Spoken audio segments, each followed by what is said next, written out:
বন্ধুরা, আশা করি তোমরা সকলে ভালো আছো। তো আমার চ্যানেলে তোমাদের সবাইকে স্বাগতম। তো মাধ্যমিক পরীক্ষা শেষ হয়েছে এবং উচ্চ মাধ্যমিক পরীক্ষা শেষ হয়েছে। তো এখন আমার মনে হয় তোমরা বেশিরভাগ ছাত্রছাত্রী বিভিন্ন রকম কোর্স করার জন্য ব্যস্ত হয়ে আছো, কারণ আমি এর আগেও বলেছি যে এই সময়টা একদম অফ না রেখে ছোটোখাটো বিভিন্ন রকম কোর্স করলে অনেক অনেক সুবিধা হবে। বিভিন্ন প্রফেশনাল কোর্স বা বিভিন্ন হাতের কাজ শিখে রাখা কিন্তু এখন অত্যন্ত জরুরি, কারণ তোমরা দেখতেই পাচ্ছ যে সরকারি চাকরিরও কিন্তু কোনো গ্যারান্টি নেই, যে কোনো মুহূর্তে বাতিল হতে পারে। চারিদিকের বিভিন্ন সংবাদ তোমরা শুনেছো। তো চলো আমরা জানবো আজকের মূল আলোচনা, যেটা হচ্ছে যে এই মুহূর্তে মাধ্যমিক এবং উচ্চ মাধ্যমিক পাশের জন্য কি সিদ্ধান্ত নেওয়া হয়েছে, বা যদি একটা সাবজেক্টে পাস মার্কও কমে যায় তাহলে কি পাস করা সম্ভব না, কী পরিস্থিতিতে রয়েছে বা কাদের পাস করানো হচ্ছে বা কাদের ফেল করানো হচ্ছে।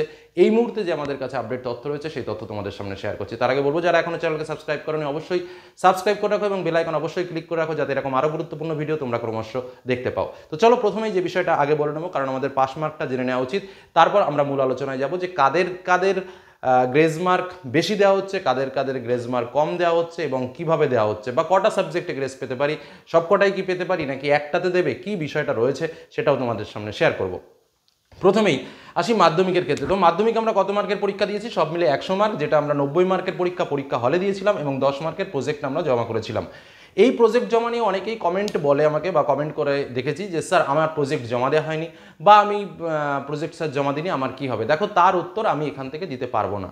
আর যারা এখান থেকে বা অনলাইনে তোমাকে দূর থেকে উত্তর দিয়ে দেয় যে ওকে, তাদের উত্তরটা গ্রান্টেড নয়, কারণ বাস্তব জায়গাটা কিন্তু অন্য।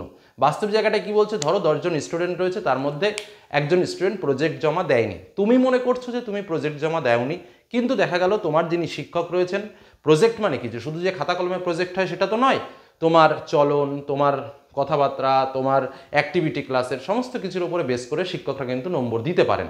সেক্ষেত্রে শিক্ষকরা কিন্তু ভাবনা চিন্তা করে যে তোমার প্রজেক্ট দেওয়া হয়নি কোনো কারণবশত, হয়তো তোমার নম্বরটা কিন্তু পাঠিয়ে দিয়েছেন।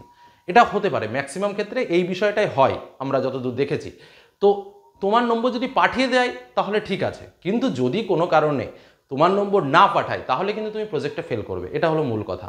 তবে বেশিরভাগ স্কুল এই কাজটা করে না, যে এই একটা ছোট্ট প্রজেক্টের মার্কের জন্য তোমার পরীক্ষাটা বাতিল হয়ে যাক, এবং বেশিরভাগ ছাত্রছাত্রীরাও কিন্তু প্রজেক্টের কাজটা নির্দিষ্ট সময়ে জমা দেয়, এবং এই প্রজেক্টের নম্বর বেশিরভাগ ছাত্রছাত্রীকেই দেওয়া হয়। বা প্রজেক্টে ফেল মানে আমি এখনও আমার লাইফে দেখিনি যে সাবজেক্টে পাস করেছে প্রজেক্টে ফেল করেছে, কিন্তু নিয়ম আছে যে প্রজেক্ট জমা না দিলে ফেল হবে, কিন্তু প্রজেক্ট জমা না দেওয়ার জন্য ফেল আজ পর্যন্ত আমি দেখিনি। এটাও বলতে পারি, অন্য কেউ হয়তো দেখতে পারে, কিন্তু আমার চোখে এখনও পড়েনি। আমার তোমার এই 14 বছরের শিক্ষকতা লাইফে এটুকু বললাম।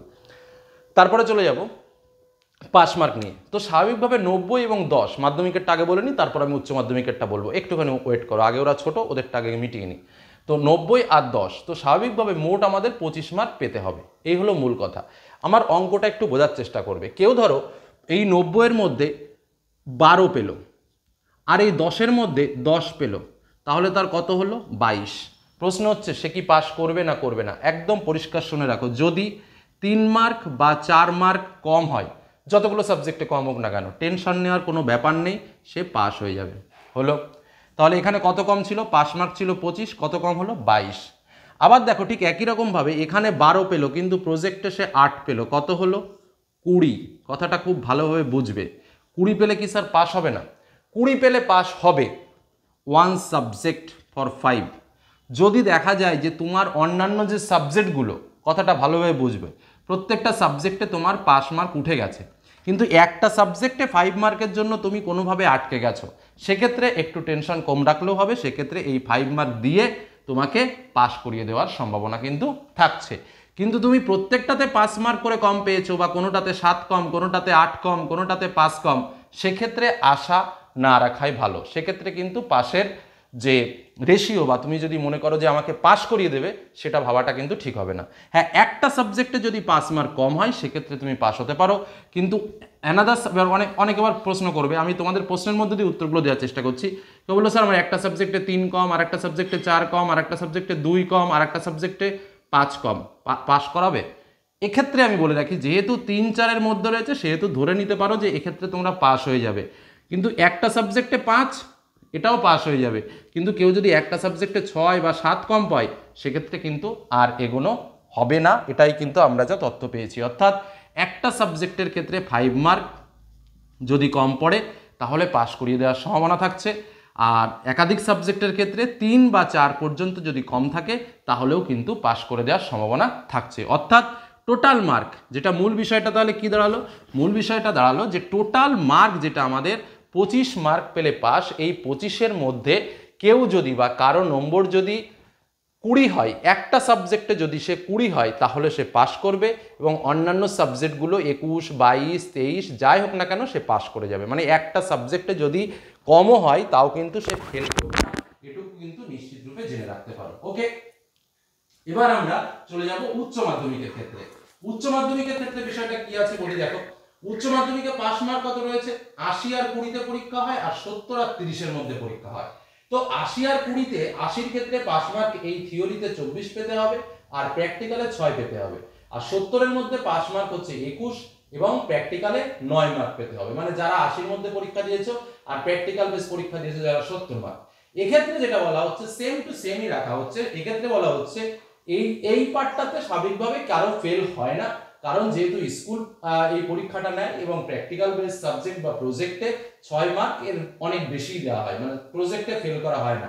আর প্রজেক্টের ক্ষেত্রে যে নিয়ম মাধ্যমিকে বললাম, অনেকে বলতে পারে যে স্যার আমার তো প্রজেক্ট জমা করা হয়নি, সেক্ষেত্রে কি হবে, সেক্ষেত্রে এই মাধ্যমিকে যে কথাটা বললাম সেম টু সেম কথা, যে কেউ যদি প্রজেক্ট জমা না দাও সেক্ষেত্রে সম্পূর্ণ সিদ্ধান্ত স্কুলের। সেটা স্কুল যদি তাকে প্রজেক্ট জমা দেয়নি বলে অ্যাবসেন্ট করে পাঠিয়ে দেয় তাহলে তাকে পরের বছর আবার পরীক্ষায় বসতে হবে, একদম পরিষ্কার কথা। কিন্তু স্বাভাবিকভাবে অ্যাবসেন্ট করে কাউকে পাঠানো হয় না, হয়তো তার অন্য কোনো বিষয়ের উপর নির্ভর করে তাকে একটা প্রজেক্টে নম্বর দিয়ে দেওয়া হয়, স্বাভাবিকভাবে সে পাস আউট হয়ে যায়। মাধ্যমিকের ক্ষেত্রে আমরা যেটা করেছিলাম, দেখো দুটো অর্থাৎ মৌখিক এবং বা প্রজেক্ট এবং থিওরি দুটো মার্ক মিলিয়ে আমরা 25 পেয়েছিলাম, কিন্তু উচ্চ মাধ্যমিকের ক্ষেত্রে কিন্তু সেটা নয়। উচ্চ মাধ্যমিকের ক্ষেত্রে কি হচ্ছে, এই 80-র মধ্যে বা এই 70-এর মধ্যে এই পাস মার্কটা কিন্তু তোমাকে পেতেই হবে। যারা 80-র মধ্যে পরীক্ষা দিয়েছো তাদের কথা বলি, কেউ যদি 18 বা 19 অর্থাৎ 5 বা 6 মার্কও কম থাকে, কিন্তু শর্ত একটাই, একটা সাবজেক্টের ক্ষেত্রে তোমাদের ধরো 5টা সাবজেক্ট, এই 5টা সাবজেক্টের মধ্যে তোমার ধরো 1, 2, 3, 4, 5 এই 5টা সাবজেক্টের মধ্যে তুমি একটাতে পাস করেছো, আরেকটাতেও পাস করেছো, আরেকটাতে তুমি 19 পেয়েছো, আরেকটাতে তুমি 22 পেয়েছো, আরেকটাতে তুমি 23 পেয়েছো। দেখো একটা সাবজেক্টে তোমার কম হয়ে গেছে কত মার্ক, 5 মার্ক। টেনশন করার দরকার নেই, তুমি ভালোভাবে পাস আউট হয়ে যাবে। কিন্তু দেখা যাচ্ছে যে তুমি যদি এই একটা সাবজেক্টের বদলে তুমি যদি 4টে সাবজেক্টে 14 করে বা 15 করে পাও, সেক্ষেত্রে কিন্তু পাশের আশাটা একটু চাপ, সেক্ষেত্রে কিন্তু তোমাকে পাস করাবে কিনা তা নিয়ে কিন্তু সন্দেহ থাকছে।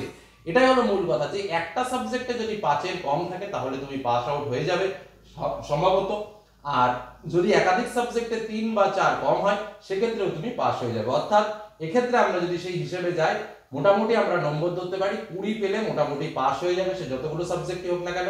কিন্তু কেউ যদি 18 বা 19 পায় একটা সাবজেক্টে, তাও তাকে পাস করিয়ে দেওয়ার সম্ভাবনা থাকবে। আর এক্ষেত্রে প্রজেক্টের ক্ষেত্রেও ঠিক একই ব্যাপার, কেউ যদি 21-এর মধ্যে 16 পায় একটা সাবজেক্টে, তাও সে পাস হয়ে যাবে, কিন্তু সব সাবজেক্টে 16 পেলে হবে না। আবার কেউ যদি অন্যান্য সাবজেক্টে মোটামুটি 17 বা 18 করে পায়, তাহলে স্বাভাবিকভাবেই তাকে পাস করিয়ে দেওয়া হতে পারে। এই হলো এই মুহূর্তের গুরুত্বপূর্ণ তথ্য যেটা তোমাদের সামনে শেয়ার করলাম, এবং এটা যেটা মূল কারণ হিসেবে বলে রাখি সেটা হচ্ছে যে এই ছোট ছোট যে পাশের হার বাড়ানো বা পাশের পরিমাণ বাড়ানো, এর ফলে যেটা মূলত হয় সেটা হচ্ছে পাশের কোয়ান্টিটিটা বেড়ে যায়, আর অনেক ছাত্রছাত্রীর যে বাধাগুলো আসে, যে একটুর জন্য পাস হতে পারলো না, তাদের ভবিষ্যতে পড়াশোনার বাধা থেকে যায়, সেই বাধাগুলোকে অতিক্রম করা হয়। এইটুকুই হলো মূল আলোচনা। ওকে, আশা করি বিভিন্ন বিষয় তোমরা পরিষ্কারভাবে বুঝতে পেরেছো। এরপরেও যদি কোনো কথা তোমাদের বলার থাকে অবশ্যই কমেন্ট সেকশনে এসে কমেন্ট করো। ধন্যবাদ।